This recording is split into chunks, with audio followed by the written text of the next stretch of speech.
We are so interested in hearing your story, but first we gotta give context to all of this. I just remember waking up in a hospital bed, not knowing where I was, how I got there.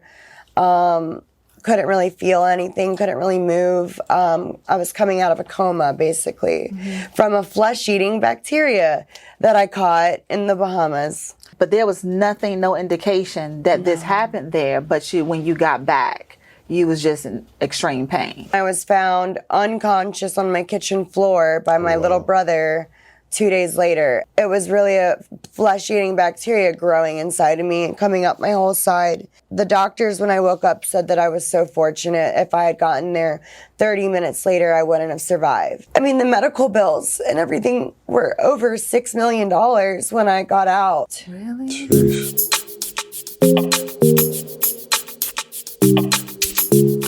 Relationships matter. I need you to understand. Relationships matter. Hey, Purpose Partners, it's Chanel Nicole Scott. And it's Josh Powell. Welcome to Relationships Matter Live. We have an amazing guest with us here today, Miss Jennifer Barlow. Welcome, welcome, welcome. Thank you. Thank you so much for having me. Absolutely. Yeah, so guys, Jennifer is an Army vet, a model, influencer, and recently a amputee. That's correct. Yes. And so we are so interested in hearing your story. But first we gotta give context to all of this, right? Because life has changed dramatically for you. Oh, yeah. Yeah. So tell us about Jennifer prior to the incident. Okay.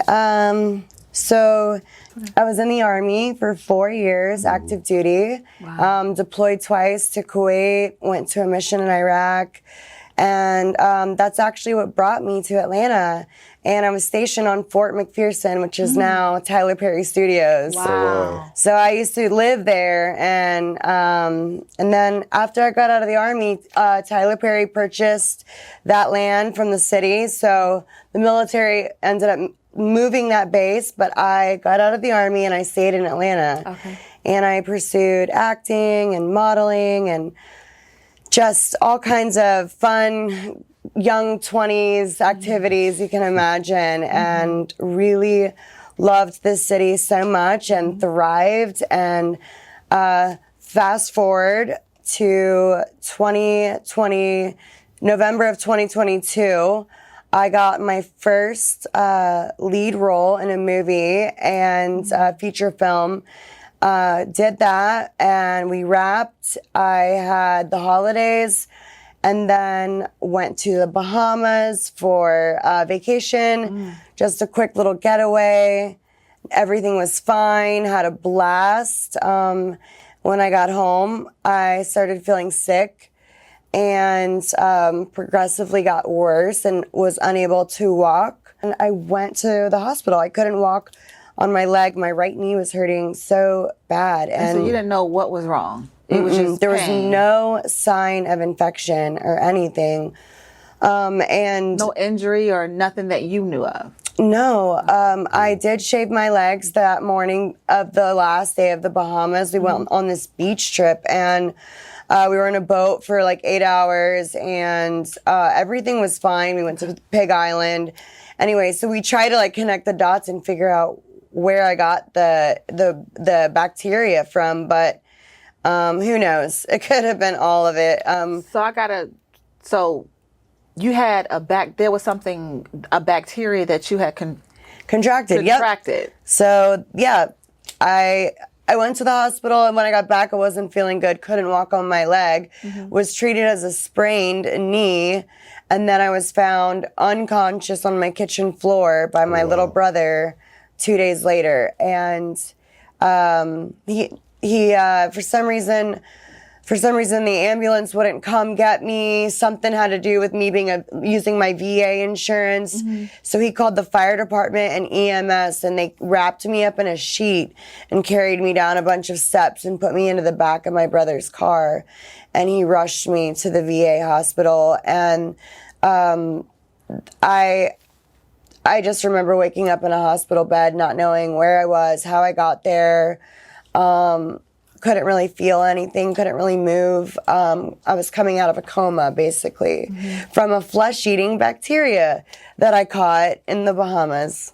So, Wow. but, so you, could it, I mean, I'm just like listening. So, but there was nothing, no indication that this happened there, but when you got back, you was just in extreme pain.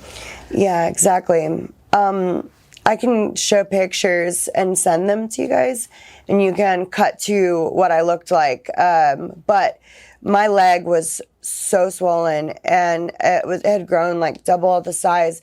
But I was in a knee brace. The doctors had me in a knee brace, and so I didn't realize. And I also thought the whole time that it was swelling from a sprained knee. But it was really a flesh-eating bacteria growing inside of me and coming up my whole side and into, and I mean, the doctors when I woke up said that I was so fortunate. If I had gotten there 30 minutes later, I wouldn't have survived. Really? Jeez. Yeah. It's called sepsis, and it's where the bacteria enters your bloodstream. And actually, sepsis is the #1 killer in hospitals. Oh, wow. It's something that a lot of people die from every single day. And it's not talked about enough. But when you have an infection, it is so important and is so serious to, cover it, use antibiotic ointment. But that day on the beach when I got the cut on my leg. So that's what I want to. That's the part because I'm looking like I'm saying, was there an open wound? So you got cut on the beach. So yeah, I just had a nick in my knee from shaving, and then we went to the beach. So okay. And that's where it all kind of stemmed from. But it was all internal. There was no signs of an outward infection. But anyway, God has been so good because I was in the VA, and so they took care of me. And so God has been so involved in my story since the very beginning because, the medical bills and everything were over $6 million when I got out. And everything at the bottom said veterans responsibility, $0.00. Wow. And I about fell out, literally just like, thank you, God. But most people also, when they're septic, they lose multiple limbs, and it's really rare for a case like mine, where I just lost my one leg. Wow.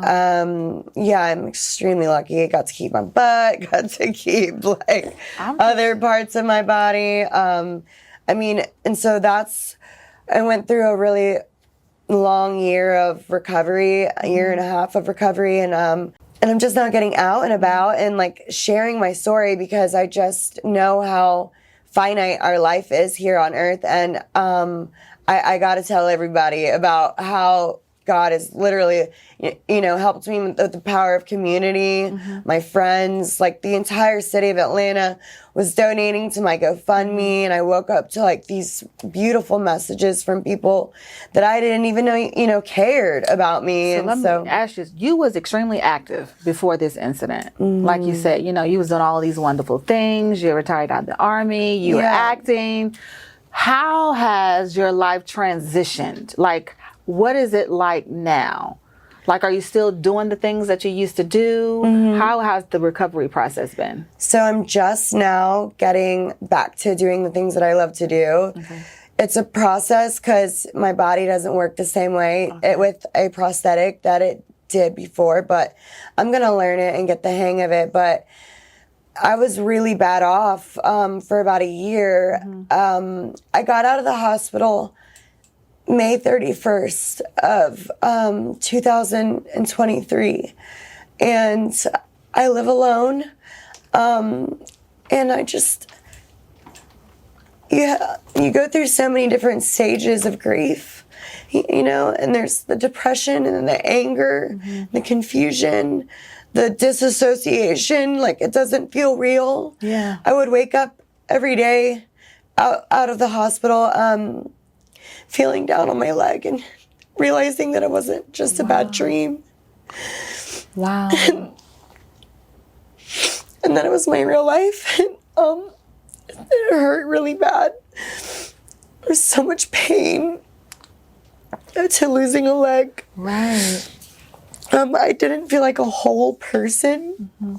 my relationship with myself. It's the most bizarre feeling in the world, living your whole life willing and able-bodied and out there, and I could do anything I put my mind to, and I'm doing much better now, though. To kind of transition a little bit, like where are you from originally? So I'm from Texas originally.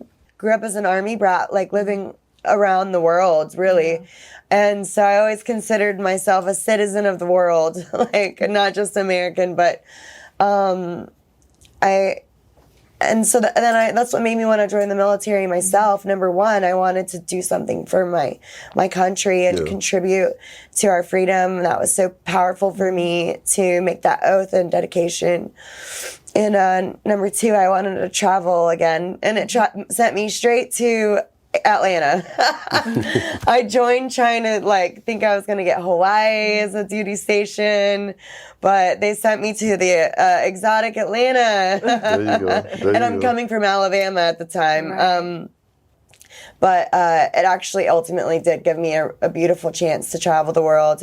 I worked in Intel, so I had my top secret security clearance. Nice.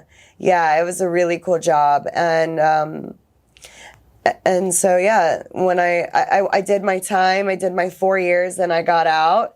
And it was kind of cool to just always know that I made something of myself. And the Army taught me so much independence. Mm-hmm. That's probably why I'm able to live alone in some sense, but also so much teamwork and camaraderie. Mm-hmm. And so I've got that with my friends. And I really, really knew that when I woke up from the coma and I saw how many people loved and cared about me. Mm-hmm. When you quick question, just to transition a little bit, and that's beautiful. Definitely want to touch on that a little bit later in the conversation. Growing up, how did you view relationships, based on your parents or based on, maybe some friends or things like that? How did you, what were some of your examples? My parents were married for 25 years, mm-hmm. and they divorced well after my brother and I had moved out of the house. But my dad, being military, and my mom, she's a Southern belle and is so on fire for God and loves God so much. And my dad's such a good person and, has great morals and values. So that's what they instilled in me and into my work ethic. Mm-hmm. And the way that I take care of myself and the way that I view relationships as well.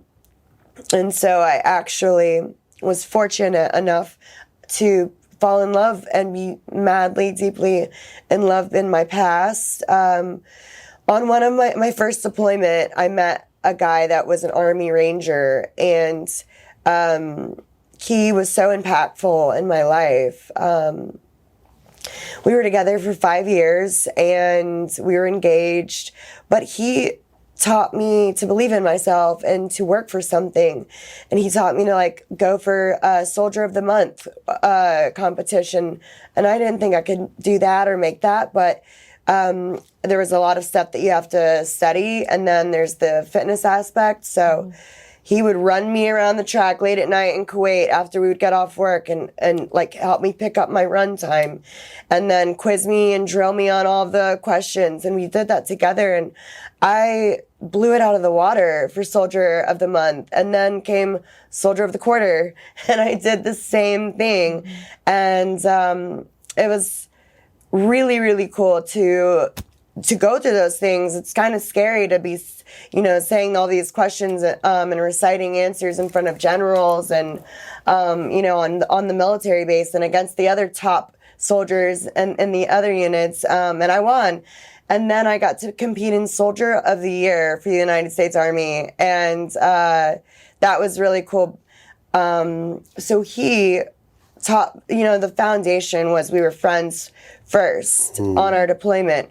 We look like crap, on deployments. There's nothing pretty to look at. It's just war. It's Humvees, desert, and then uniforms. So we got extremely close on that deployment, and I think that built a wonderful foundation for our love.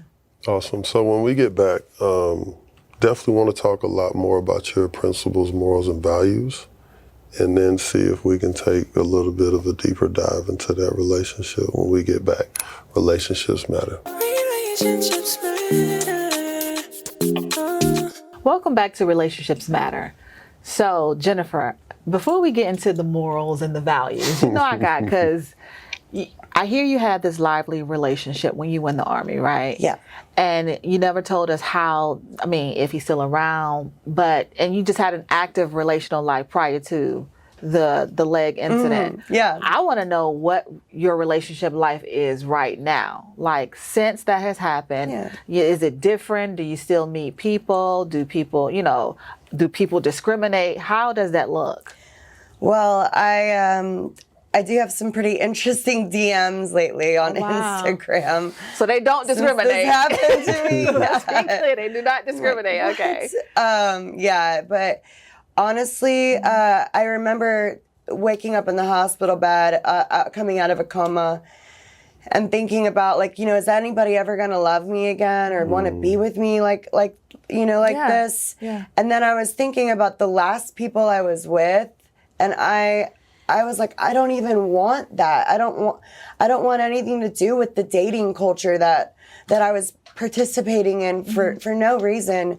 I do know what true love feels like and looks like, and that relationship did end, but I never found another true love since then, and I think I was doing a lot of fillers, and I don't ever want to put my body in a situation like that with someone that doesn't deserve me. I fought really hard to be here. So I've been just in a relationship with myself, and You've been in a relationship with yourself. What have you discovered about yourself since this has happened? That I don't need a man to validate me. Okay. So that's one thing. Everyone's like, when are you dating? And I'm just like, actually, it should be celebrated that I'm okay right now. And then I am open to love. And I'm gonna find somebody, or they'll find me. But it's God's promise to me. Yeah. But as far as right now, I'm very full with all things me. So you found contentment with everything that's happened. You have found contentment and peace with it. Yeah. And I know for a fact, like, romantically, we have to start off as friends. That's so important to me. And I hear that all the time from actors or people influencers that I look up to, and their relationships are so special. And they always say we started off as friends. It's so important. Like, I feel like people are rushing too quick to get to like physical, and it's too much. During this time of dating yourself, what is one or two things that you've learned about yourself in this season? In this season, just what a dependable, loyal person I am to the people I love. What an asset I am to people's life. Prior to this, I wasn't getting, I don't know what is going on with our culture and our men. I'm praying for them every day. When you say our culture, can you expound on that a little bit? Yeah, culture and of dating and in the 2020s. Okay, so it's not an Atlanta thing.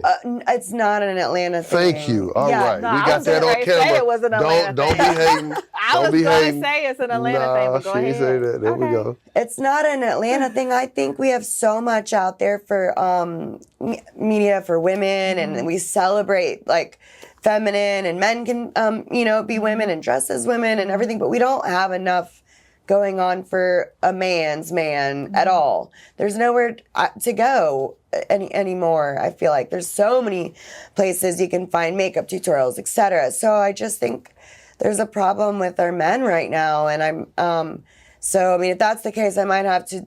Sexuality is obviously not a choice, but because I'm into men, but might have to be with a woman if men keep acting like this. Wow. So let me ask you something. I heard you say something. Josh is one of the good ones, though. I heard you say something earlier just about the type of lifestyle that you participated in prior to, you know, your leg, you having your leg amputated.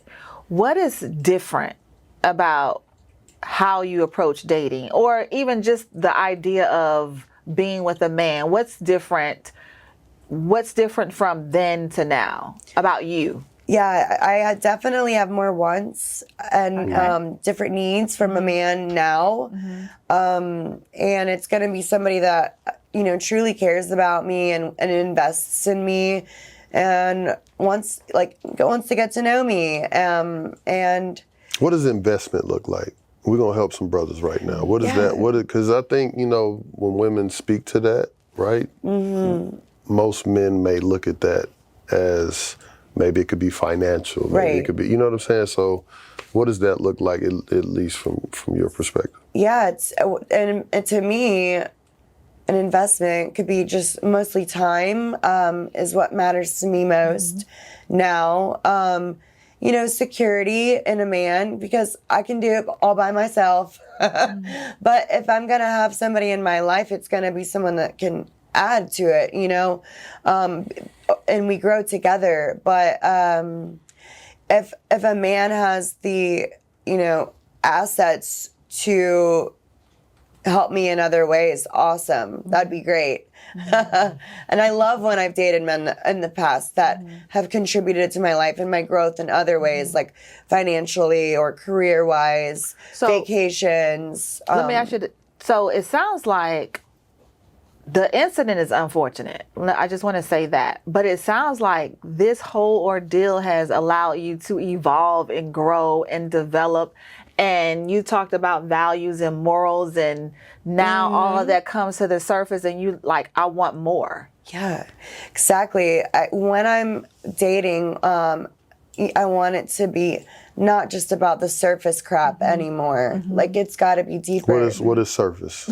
I'm trying to help the men. Hey, listen. Yeah. Because a lot of men, they be feeling like they deep. You know what I'm saying? So let's get underneath the hood a little bit and really figure out what some of these things look like. Yeah.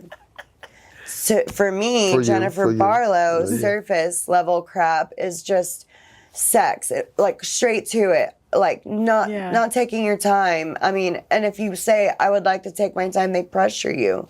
Wow. And that's real. Make me feel lame, but I'm not lame. No means no. Right.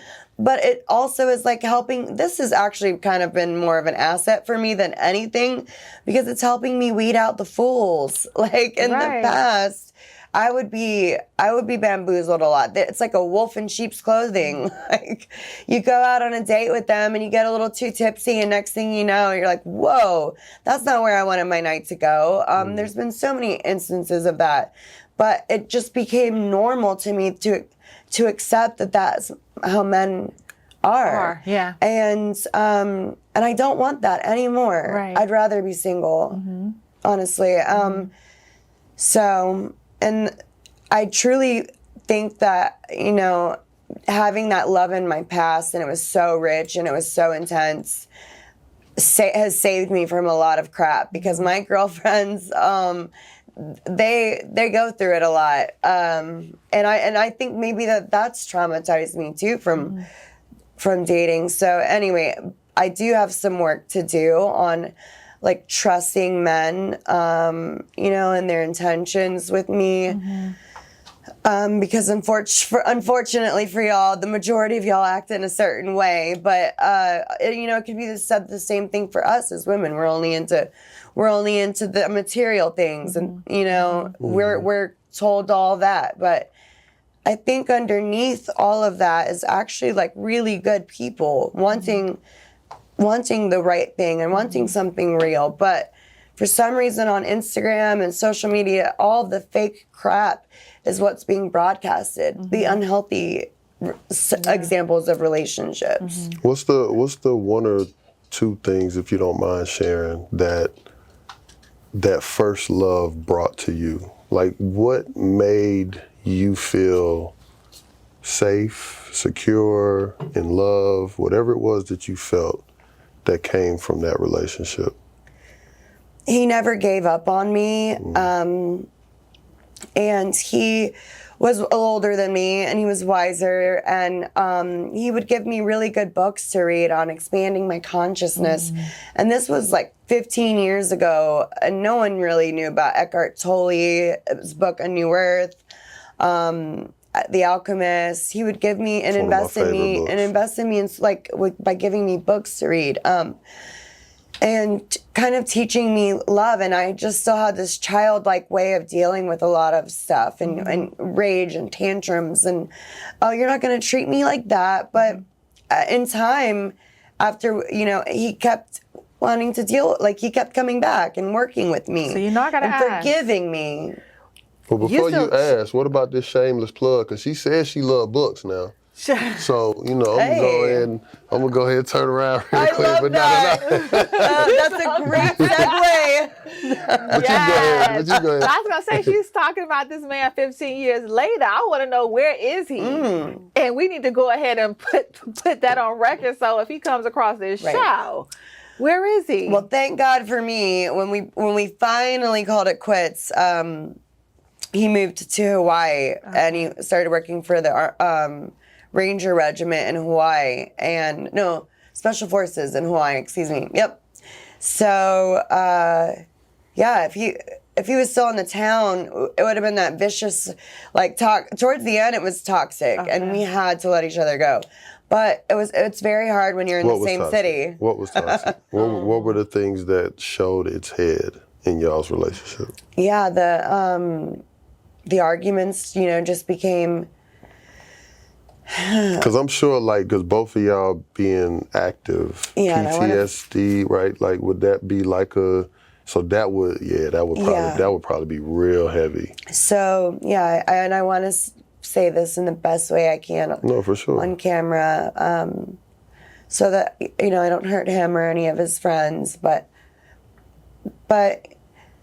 there's stigmas with men that are Rangers and Special Forces and Navy SEALs of being aggressive. Yeah. And, the person that taught me so much about myself and being a more evolved person in time, couldn't control his own PTSD and rage and anger. And it was really tumultuous, and it was really confusing for me because it's not the person that I knew or fell in love with and that I knew. It just he wasn't the same person. And so that was really strange for me. I've never in my life dealt with somebody that a mental illness like that.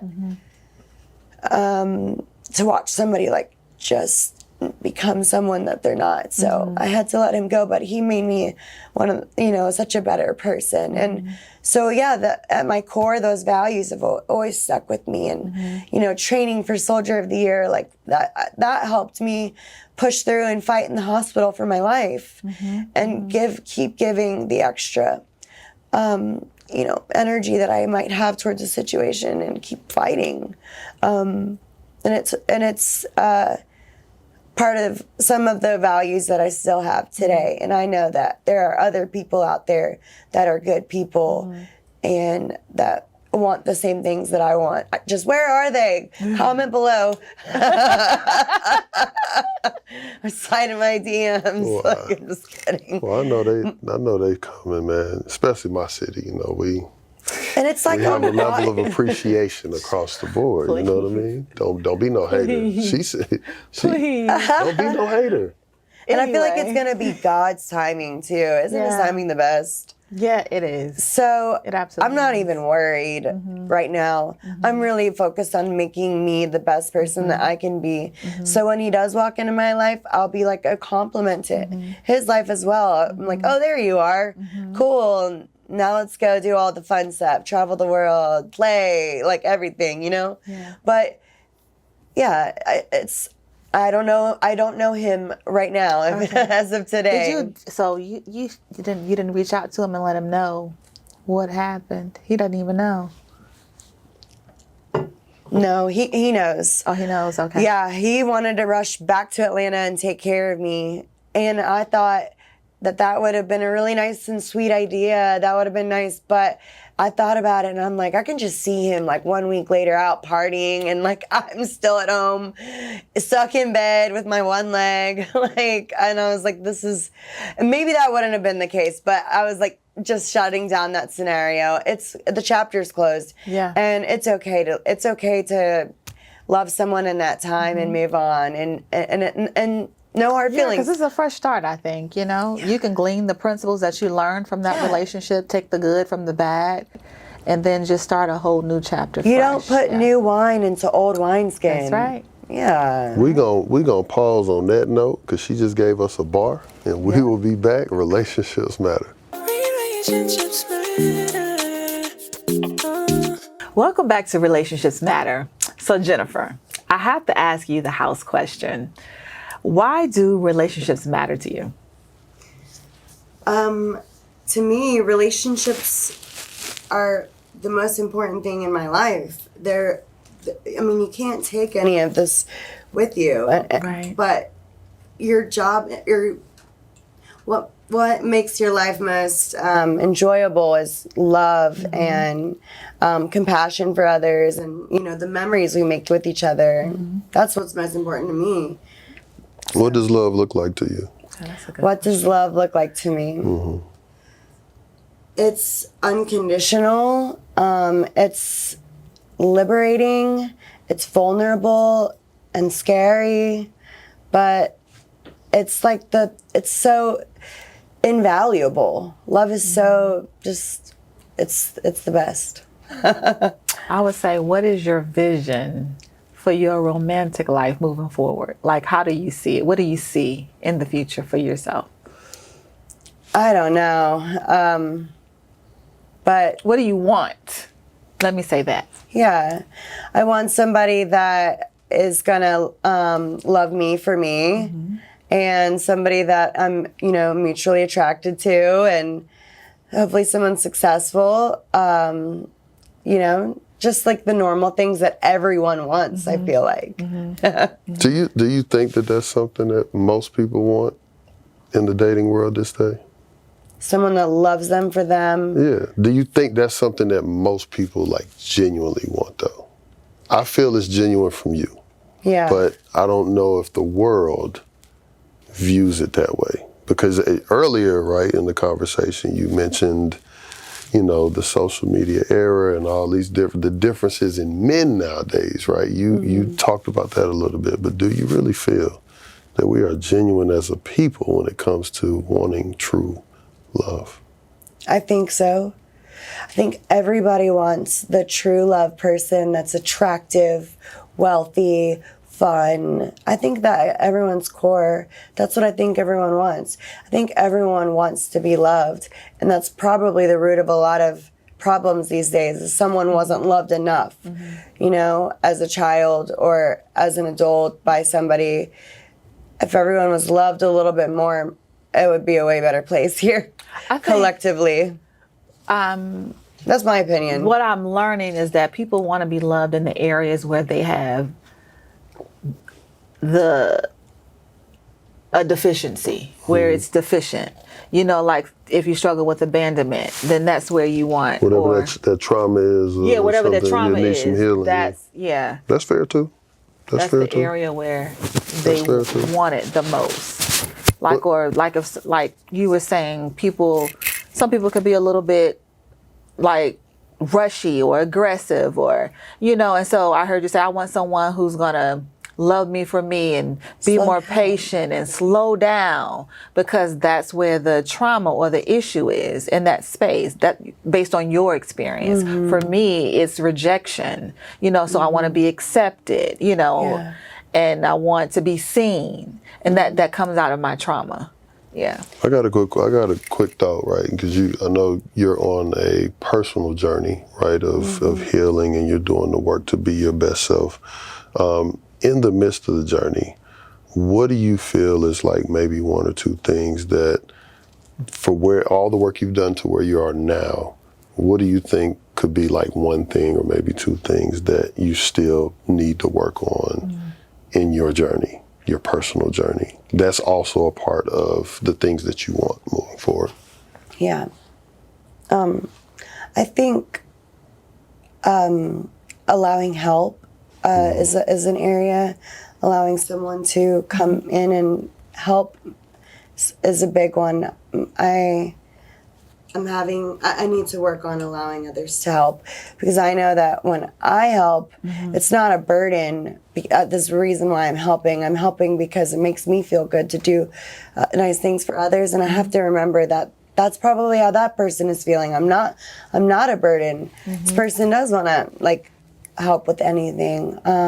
Did you feel that way? Is that like now, or was that prior to your accident to happen? Probably both. Okay. Now that I think about that. Okay. I was so independent. You was the doer. And so now you got to let people do for you. Yeah. That's got to be hard. It's hard. Oh my gosh. I can only imagine. That's got to be really But hard. it's something I'm working on, and it's gonna be okay. You know. Is it the vulnerability in that moment? I think so too, because I'm so independent, and I'm just like being vulnerable to someone else and showing them, you know, me in the midst of doing something, my panic or whatever it may be, but allowing someone to love me through that, and the vulnerability, and I think trust too is a big one. And I think I'm a little traumatized too from our dating culture, and not necessarily 100% from my relationships in the past, but Right. other people's that I'm witnessing around me. I'm like, it's so hard to find trust, but if you don't try, then you'll never know. So I'm willing to. And you know what? To be honest with you guys, I for the first time since this happened to me, I'm going on 2 dates this weekend Wow. With two different people? with the same person. And it was so cool because he is a friend. Okay. I'm like, okay, I'll let this person be good to me. And Is he a suitor, though? Is he someone that you see potential? He planned this really cute stuff out to do, and I was like, yeah, I'll definitely come do that. What could like go wrong? But I don't want to say that and jinx myself. But I'm like excited because that's the first step in my healing and recovery is going to be me being vulnerable to follow through and go on these dates. But is he a potential mate? I'm not sure. Okay. It's not someone I would have imagined myself. In the past, I had a different type, but at this point, I just want somebody that's going to be good to me. What was your and I type just in the wanna have past? fun. What was your type in the past? All over the place, from just like, because I wanted to give every kind of person a fair shot. So I've dated, you know, older and extremely wealthy. I've been the one that's like paying for our dinners and starving artists, but love them to death. I've dated, you know, gym owners that got me into fitness, and I'm into that thing. I've done it all. I've tried a lot of different things, and I'm really glad that I did that. You know, male strippers. I've tried Oh, shit. She used to have fun. I don't know what you're talking about. I'm like, oh yeah, there was that one too. Because I'm like, well, I mean, I really did. I gave it a fair shot. So now with all of those experiences and you trimming the fat, what does that look like? Someone kind of like the person I said yes to for this weekend. Nice. And I'm like, yeah, just a good person. And I'm going to try it out. Try it out. Yeah. How do you feel about that? Like, I was a little just, nervous, but I was yeah. like, every first date's always a little nerve-wracking and awkward. Yeah. Every single one. So I'm like, just trying to tell myself it's okay, just go and have a good time because I deserve it and life is short. But he's a good person and he's a good guy, so I feel like, yeah, I'm gonna let you take me on some dates. He planned really cute stuff, so. How long have y'all known each other for? I used to do stunts with him. I was got you. training and doing stunts, and he came to one of my events that I did recently, and I just thought that was so sweet of him to support me like that, like out of nowhere. He shooting his shot. That's dope, For sure. though. The fact that he knew you before And then he's like, still, I want to go out on a date, you know? Yeah, one leg less now. And he's Yeah, still, but that's unconditional. That's a form of unconditional. Exactly. Yes, absolutely. Yeah, and one of the dates is like, we're gonna go learn how to make these like bowls with plants and succulents in it, so we can make them for gifts for people. I was like, yes, thoughtfulness put into the date, like that. So I gotta turns ask me you a on question. right now. There you go. I'm going to challenge you because you've known this guy, so he's not new. Yeah, he was a friend. He was a friend. So prior to you losing your leg, right? Did you go out on a date with him before? No, I was too busy wrapped up with the male stripper. Okay, Or the, so he was on the wild side. So he's a little bit more calm, But yeah. a little bit more, okay. I was. what I asked you. I was just like, my eyes were in focus, were on the wrong people, trying to make something work, you know, because. What is something that he's done to make you feel safe and to at least be in this moment where you're at today? You know what I mean? Because I know that, you know, a lot of things have, even prior to the accident, you know, still kind of being in the military, I'm sure there's a lot there. You know what I mean? Like my grandfather was in the military, so you talk about trust, thinking about some of the different things, you know, things that you witness, experiences, all of those different things. So what is it about this gentleman that has gotten you to be comfortable enough? I know the date is cute and y'all are friends, but how's the communication? You know, are his listening ears really good? You know, like I'm just throwing some things out here just to kind of. Exactly the things that he has, the qualities that he has, and I just feel safe. And it just. He used to just be a friend that would help me like learn the fighting moves, because for fighting on camera, and we would go through them together. And I always enjoyed being around him. He had a girlfriend. I would have a boyfriend at the time. Never really thought of anything romantic, and I still don't really know. I'm still gonna feel this out. Yeah, for sure. But the qualities that made me feel safe is just the way he talks to me. Is it's just really kind, and he's giving me my space to, and I think he's empathizing with what I'm going through, and he's just trying to let me have a nice time, and I appreciate that. And the fact that he showed up to my event, was just so cool to me. Boys, or guys, if you're listening, that means a lot to somebody when you show up, not just show up in the DMs or, hitting on me at the bar. Make the effort. Yeah, he was really invest. on his mind. You was really on his mind to do that. You know, for him to show up, because this is a time when he you came go and through. sat by himself and everything. Yeah. And was literally just there to support me. And that was, and he didn't even really need to say much more because the actions spoke so loud. So I'm excited to say more to him and everything this weekend. And I would challenge you to look at your entire circle, because these are the times where you find out who your real friends are. Exactly. When you go through something traumatic like this, and the people that are still around, oh yeah, these are your authentic friends. These are your people. Yeah, they've seen me at my ugliest and my worst. And they knew that, and they saw they must love something about me to stick around. And I would do the same for them. Nobody's perfect. Right. We are all flawed. No, I think that's beautiful. And as we wrap, speaking to all of those things, and I'm glad you touched on that. For one, I don't know if she wants to be recognized or not, doesn't matter. But I do think that, your friend that's here with you today, I don't know if she wants to be, her name or whatever, but I think it's beautiful. And I gave her flowers because watching you two and just really having an appreciation, because I told her everybody doesn't have a you.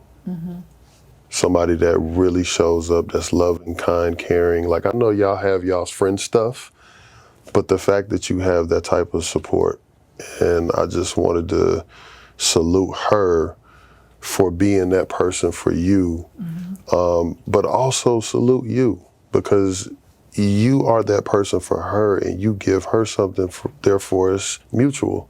Yeah. You know what I'm saying? Like the relationship is mutual. The love, the respect, the kindness is mutual. How y'all are both really showing up for each other.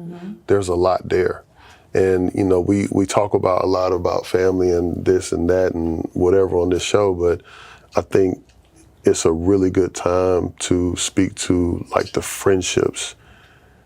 Those are also very important to our well-being / to our evolvement and everything else. And then lastly, I love you, Queen. I'm proud of you, man. I really think that everything that you've endured, because I know that it's heavy.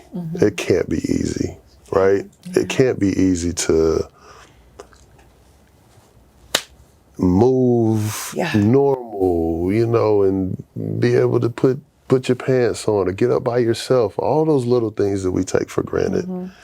And to have, you know, to need assistance, even if you don't want it, but to kind of be in a space of need. And coming from your background, being military, being independent, all of those things, I just really want to salute you, because I appreciate that. And you know, we always have beautiful people in this room and in this space, but you really, you know, you're a beautiful person, you have a beautiful spirit, and I know that you're trying to navigate in this space, you know what I mean? And I just think that that's amazing. Like, I really enjoyed the conversation. I hope, you know, I think Chanel did too. I hope you did as well. Oh yeah.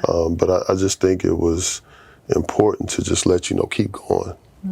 Another thing that was important for me was to give a voice to all walks of life. And I feel like that's something that you're doing with your story. Thank you. Your mental, your emotional health, your spiritual health, your physical health, everything. To be able to show people like, nah, like, it's been hard, and it's probably gonna be even harder going forward, but I'm still here. And the fact that we went from the beginning of the conversation to where we are now, like, you about to go on 2 dates, and you know what I'm saying? Like, so it's like, that's, for somebody else that's out there, man, I feel like that's something that could be inspiring to show and to motivate, man. So everybody keep doing what you do. Make sure y'all follow Jennifer on social media. We're gonna get y'all all the information. We had another one. Chanel, JP Chanel, Relationships Matter, man. We out. Relationships matter.